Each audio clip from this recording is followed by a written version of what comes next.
What's up? I had to get that out. Alright, first of all, welcome to Small Group Discipleship.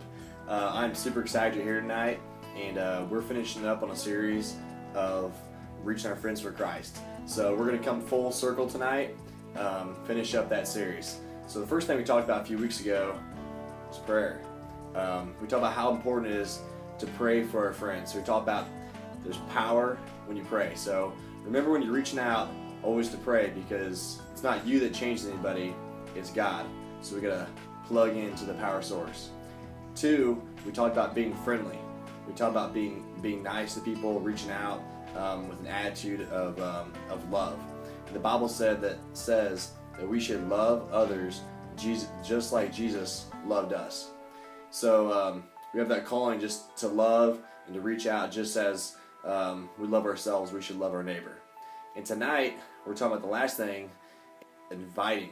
So we invite your friends to youth group. And along that lines, I want to say this. I'm so proud of you guys in this youth group. Over the last month, we've had 35 first-time visitors. That is unreal. I've been youth pastor here for 8 years, and that has never happened. So I'm very proud of you guys. You guys give each other a high five and pound the back. But I'm telling you, that is super, super awesome. I want to give it out to our junior high, a little shout out. Thank you guys for reaching out to your friends. You guys are growing like crazy. Last week, there's actually more junior high kids here than high school kids. That's crazy, and that's awesome. And I want to say this as a shout out to the 11th and 12th grade guys. You kind of inspired me a little bit. You guys started writing on the dry erase board all the friends that you could bring out to Stand Loud Alive on your own. Actually, I didn't tell you guys. I actually left the room, came back, and you guys were dreaming up and thinking of people you could reach out to. So that's a good attitude. That's the attitude we're looking for. And so, why do we reach out to our friends?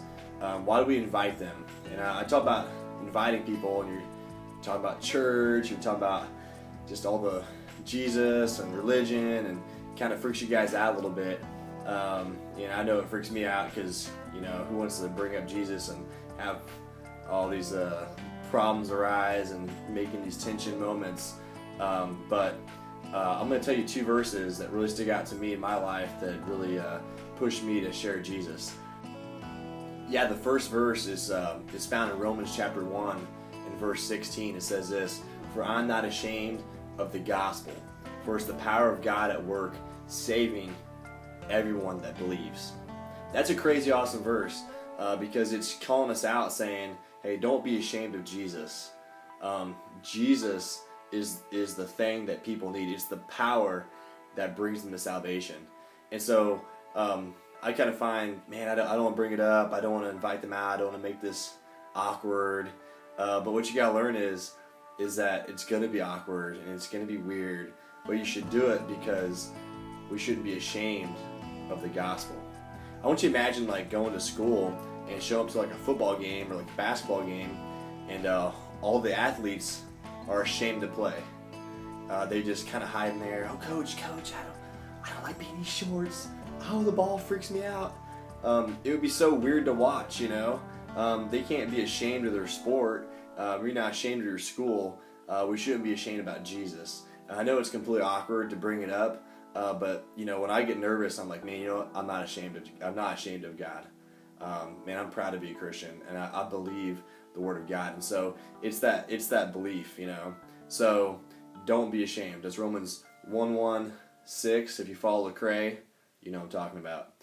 Second verse, I always find motivation, gives me motivation, is found in Romans 10:15, and it says, "How can they believe in Jesus if they've never heard about him?"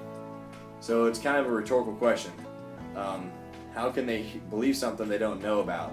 And I truly believe a lot of your friends don't really know the real Jesus. They've heard the Jesus on the radio, they heard the Jesus from their friends, they maybe seen it in church growing up, but they don't really know the Jesus of the Bible. And so that's why it's important that we go out and share Jesus with your friends. The story of the gospel, the forgiveness and the love and the mercy of God, and that He wants a relationship with them. It's a story that's seldom told to your friends, and I think that's what motivates my heart to share the gospel. And so I've got a couple questions for you, just real simple kind of stuff. Question number one is, what motivates you the most to invite your friends to youth group? So what motivates you the most? Question two, what people at school do you have a hard time representing Jesus to?